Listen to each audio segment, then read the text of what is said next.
Alright, what's up with the YouTube fam, man? I'm back again with another video. So listen, man, a lot of y'all been hitting me up asking me my thoughts and opinions about this whole situation with Carlee Russell. Was it a scam? Did she they done called her Carlee Smollett, all type of stuff, man. You know what I'm saying? And I mean, it is an iffy and weird story, but I just hate to X out anything without actually having facts, because as crazy as some things may seem, you know what I'm saying, it really be the truth sometimes. So, you know, we're just gonna have to sit back and see what's up.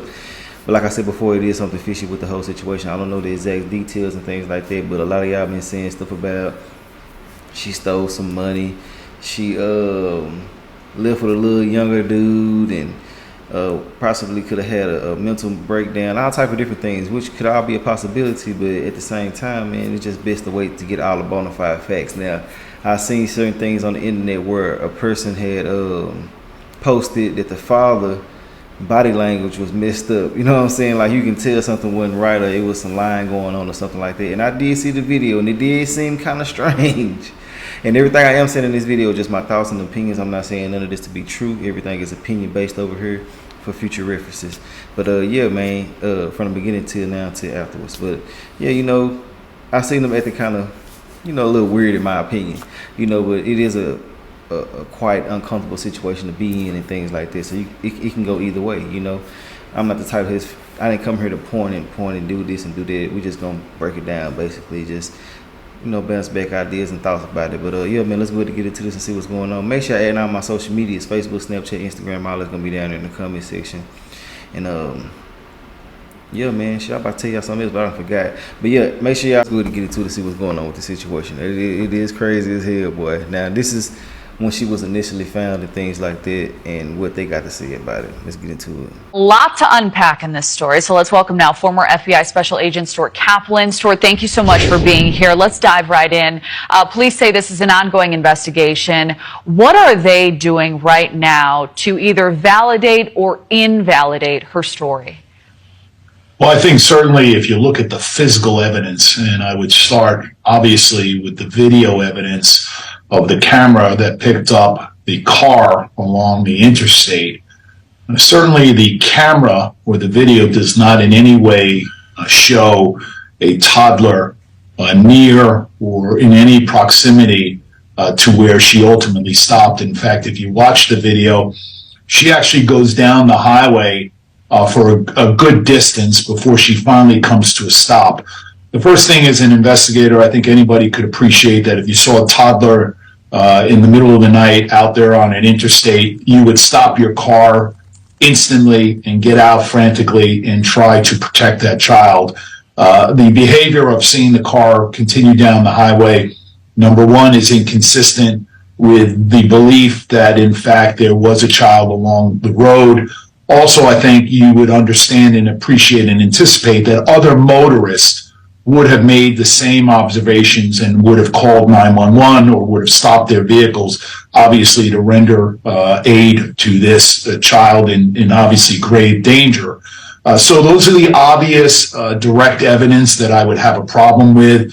I see this case, unfortunately, more as she may have been involved with someone else, and maybe in order to have an alibi for where she was, I think we may see this case unravel in the days to come. So, Stuart, how do investigators go about tracking her account, putting some of these pieces together? Well, the first thing is the cell phone was left on the side of the road. And so, of course, it is my understanding that the phone will not offer any information with respect to after she apparently allegedly was abducted. However, the phone will be of importance to backtrack and see who she was talking to, who she was texting, and most importantly, in fact, we saw the advancement of this technology, the location services that are indicative now in all cell phones, where it can pinpoint with direct accuracy as to where she was at any particular time.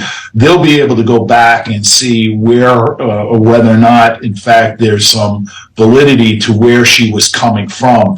I think they're going to look at that cell phone information, and then, of course, they're going to attempt to interview her and see whether or not the story that was alleged does it in fact pair up with the physical evidence. But again, that's to be seen. And again, the other obvious thing when we talk about direct evidence is that if someone was abducted, as soon as you would break free from your captive, you would not walk home. You would immediately go to the first person or the first house or the first someone and obviously get someone to call 911 and render assistance to you. This idea that you walked home is inconceivable. It's not believable, and it's not consistent with logic. And so that in and of itself is going to be a problem for her.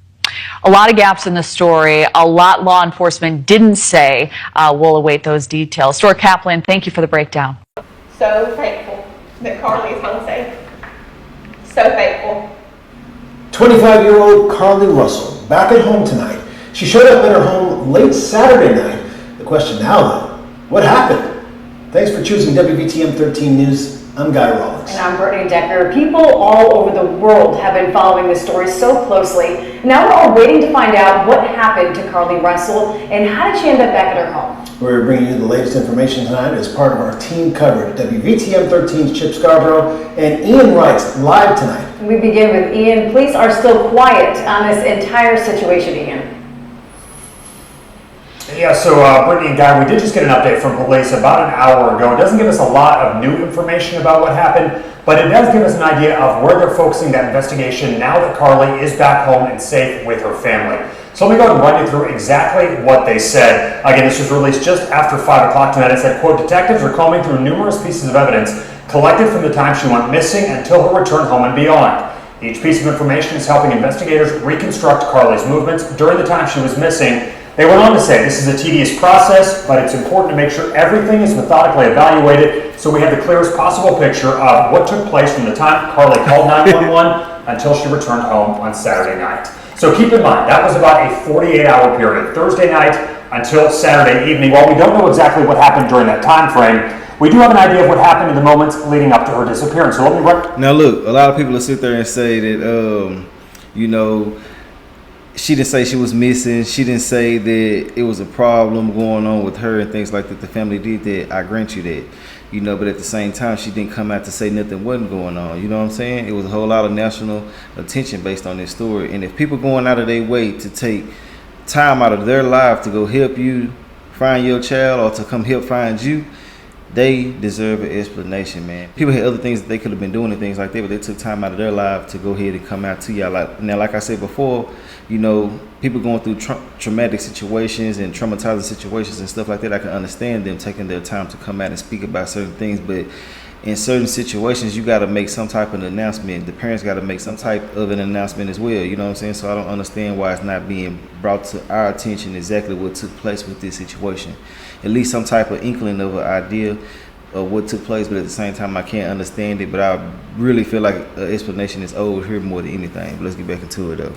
Through that, and that's what we know from police. Again, that was Thursday night. Carlee went missing after leaving work. She ordered food from a restaurant in Hoover. She picked up the food. Police say it appears she was alone at the time and was not being followed. We also know at about 9:30 that night, she called some friends or family members, and then at 9:34 called 911 reporting a child on the side of I-459 right near the Colonnade. Police say she is the only such call to come in about that child. Carlee stopped on the side of the interstate. Within 5 minutes, police were on the scene. Carlee was gone, though, leaving behind everything, including her cell phone. Now, 2 days later, this is Saturday night now, she showed up at her house around 10:30 that evening, her parents immediately calling the police. Carlee was taken to a hospital. She was treated and released. We also know police spoke with her some point at Saturday night. They took a statement from her, but they say that's part of an ongoing investigation that will continue. Those details have not been released.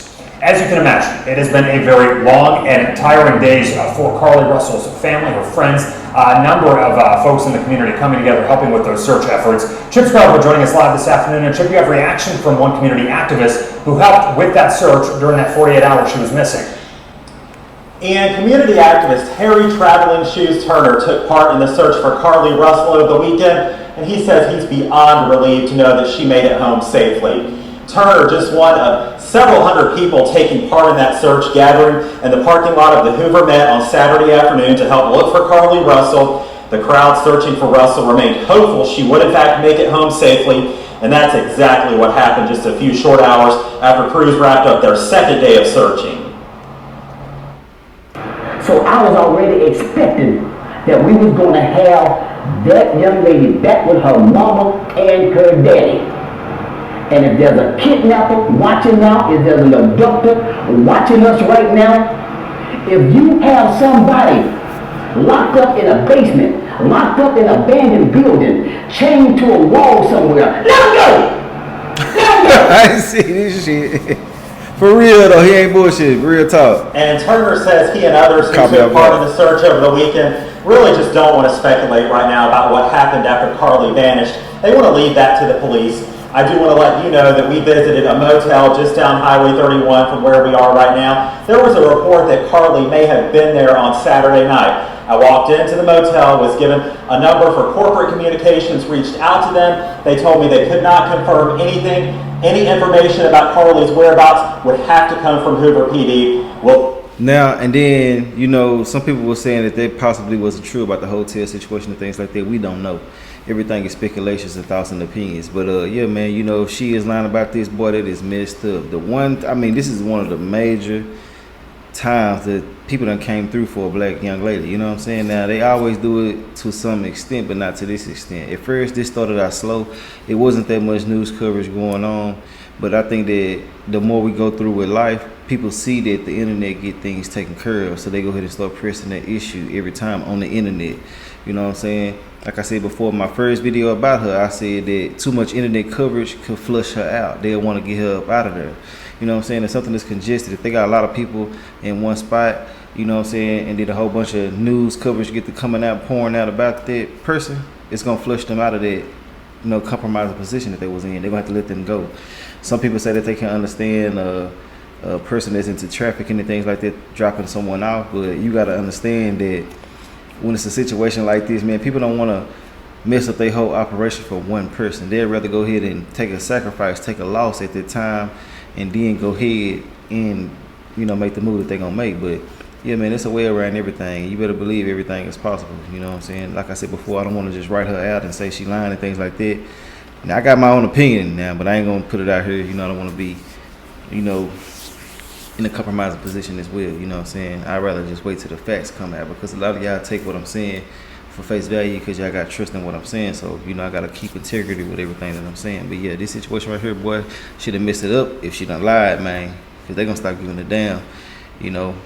But hey, let's get back into it. of course, keep you posted. Live in Hoover tonight, Chip Scarborough, WBTM 13.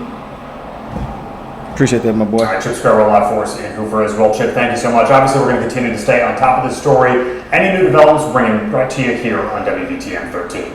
For now, we're live in Hoover. I'm Ian Wright, WBTM 13 News. That moment you all first laid eyes on her again, what was it like? To me, Now, peep the daddy. That's what everybody's talking about. just so much joy. This morning, in an exclusive sit-down with NBC News, the parents of 25-year-old Carlee Russell are speaking out, describing the moment their daughter appeared on their doorstep after being missing for more than 48 hours. What did you do when you saw her? We tried to hover as best we could, but I had to stand back because she was not in a good state. So we had to stand back and let medical professionals work with her. But it's Last Thursday, police say Carlee called 911 to report a toddler walking alone on the interstate. She pulled over while on the phone with a family member who described hearing Carlee scream. Her vehicle is unlocked, running. Call her personal one. You can check for her phone. On the scene, police found no sign of Carlee or a child, and they say no children were reported as missing during that time period. The Russells waited in agony until Saturday night. there were actually just so many calls and texts from people who maliciously lied to us. I just didn't know people could be so evil. Shit. Authorities have not indicated where Carlee was during the 48 hours she was missing or what happened. Her parents declined to share what their daughter told them, citing the ongoing investigation. Now look, this is what is really kind of throwing me. You know what I'm saying? Like, just think about that. Like, you don't want to say nothing to the authorities, the people who trying to help y'all. Then they done raised $63,000 to this non-refundable, I heard. Shh, man, please, man, we need some goddamn answers, cuz. You know what I'm saying? And I mean, like I said before, I'm going to keep on saying it. I don't want to take away or victim shame or victim blame this person or say she's lying and things like that. But at the same time, I just can't say that she's telling the truth either. You know, I'm gonna keep it 100. I ain't scared to speak my mind.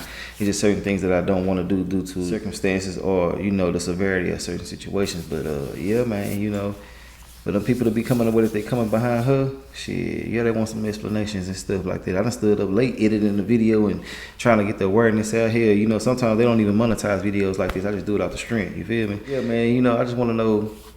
Like, when you want some answers, don't y'all want some answers? Like, damn, y'all hiding from the people who want to help. Y'all can be helping thousands or hundreds of other children. Speak on that.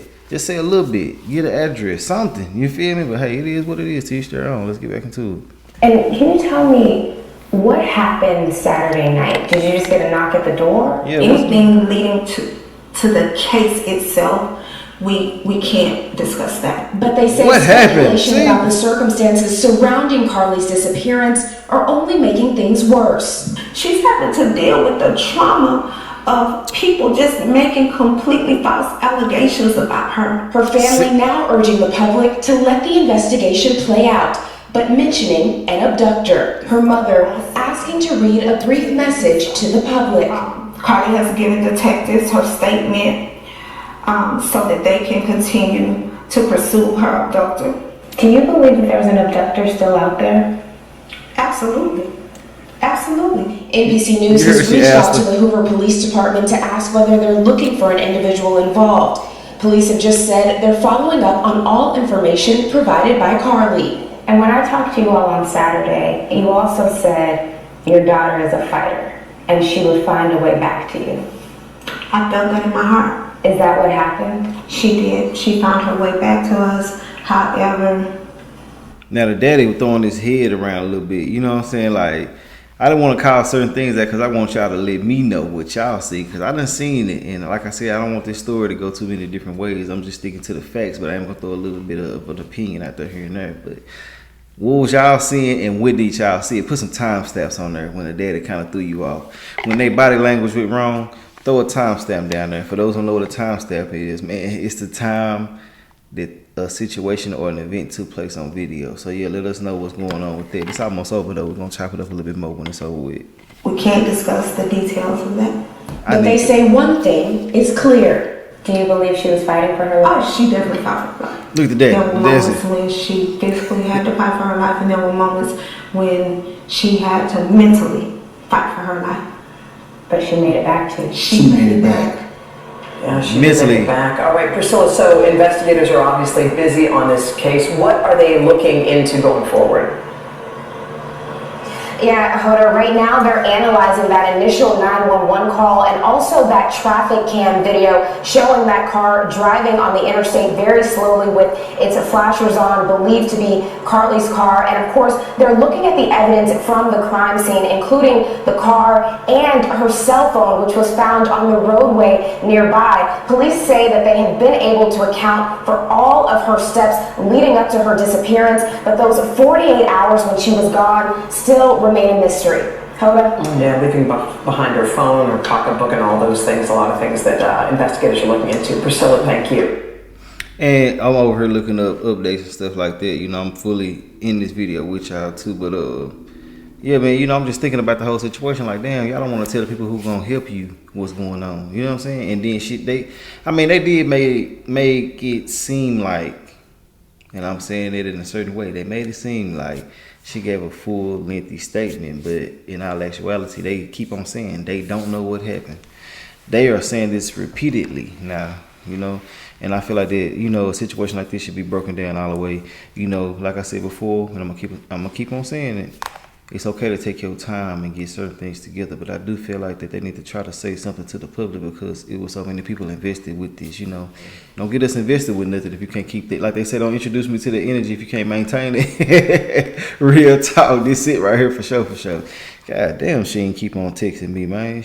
They got their Rico charge, they doing sales and everything. Y'all better jump on it. But it texting the hell out of me. Turn my phone up. I'm getting off subject, my bad. But yeah, man, I want to know your thoughts and opinions on this, man. Let me know if y'all feel like the father was giving y'all different, you know what I'm saying, readings. But when he shook his head, did the little circle, they could have been like, what the fuck you think? You know what I'm saying? So I just don't want to say that, you know, he was kind of like discombobulated. But it was something else I was going to tell you. That's just too much shit, man. I'm through talking about this for right now. We're going to wait till some more updates come out and I'm going to give them to y'all. But, you know, overall, I want to know your thoughts and opinions on this whole situation. Do y'all feel like that this is a hoax? Or do y'all feel like this situation was a real situation? Now, you know, people be out here playing like they wishing and praying and hoping and hooping and hollering for you when you go missing or when something is going wrong with you. But in all actuality, shit, they don't want the best for you. People love drama. They're addicted to it. So they was more so looking for something to be wrong with this right here versus it actually being a situation where somebody actually lived. You know what I'm saying? But I can understand the confusion as well, too. Everybody not like that, but it is a lot of people that's out there like that just looking for some mess. You know what I'm saying? They started picking immediately. But yeah, that's all I got to say. I want to know what y'all feel about everything in the comment section. If you made it to the end of this video, I really do appreciate y'all. And I will holler at y'all later on another video. And yeah, man, this story would have been on my crime channel like I said before. But here, when I introduce a video over here, I'm going to go ahead and keep it over here and finish it out over here. I'm going to try to. But some things just going to be on the crime channel. But that's all I got to say, man. I'm going to holler at y'all later, though. All right. I'm so thankful that Carlee is home safe. So thankful. 25-year-old Carlee Russell, back at home tonight. She showed up at her home late Saturday night. The question now, though, what happened? Thanks for choosing WVTM 13 News. I'm Guy Rawlings. And I'm Brittany Decker. People all over the world have been following this story so closely. And now we're all waiting to find out what happened to Carlee Russell and how did she end up back at her home. We're bringing you the latest information tonight as part of our team coverage. WVTM 13's Chip Scarborough and Ian Wright's live tonight. We begin with Ian. Police are still quiet on this entire situation, Ian. Yeah, so Brittany and Guy, we did just get an update from police about an hour ago. It doesn't give us a lot of new information about what happened, but it does give us an idea of where they're focusing that investigation now that Carlee is back home and safe with her family. So let me go ahead and run you through exactly what they said. Again, this was released just after 5 o'clock tonight. It said, quote, detectives are combing through numerous pieces of evidence collected from the time she went missing until her return home and beyond. Each piece of information is helping investigators reconstruct Carlee's movements during the time she was missing. They went on to say this is a tedious process, but it's important to make sure everything is methodically evaluated so we have the clearest possible picture of what took place from the time Carlee called 911 until she returned home on Saturday night. So keep in mind, that was about a 48-hour period, Thursday night until Saturday evening. While we don't know exactly what happened during that time frame, we do have an idea of what happened in the moments leading up to her disappearance. So let me run you through that, and that's what we know from police. Again, that was Thursday night. Carlee went missing after leaving work. She ordered food from a restaurant in Hoover. She picked up the food. Police say it appears she was alone at the time and was not being followed.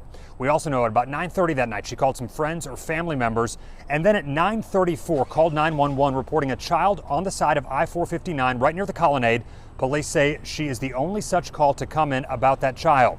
Carlee stopped on the side of the interstate. Within 5 minutes, police were on the scene. Carlee was gone, though, leaving behind everything, including her cell phone. Now, 2 days later, this is Saturday night now, she showed up at her house around 10:30 that evening, her parents immediately calling the police.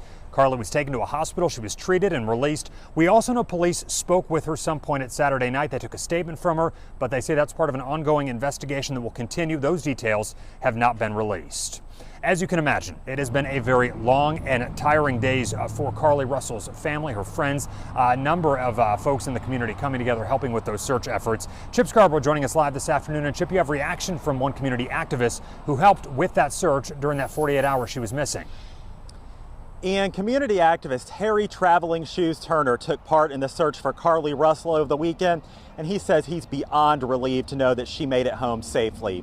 Turner, just one of several hundred people taking part in that search, gathering in the parking lot of the Hoover Met on Saturday afternoon to help look for Carlee Russell. The crowd searching for Russell remained hopeful she would in fact make it home safely, and that's exactly what happened just a few short hours after crews wrapped up their second day of searching. So I was already expecting that we was going to have that young lady back with her mama and her daddy. And if there's a kidnapper watching now, if there's an abductor watching us right now, if you have somebody locked up in a basement, locked up in an abandoned building, chained to a wall somewhere, let them go! Let them go!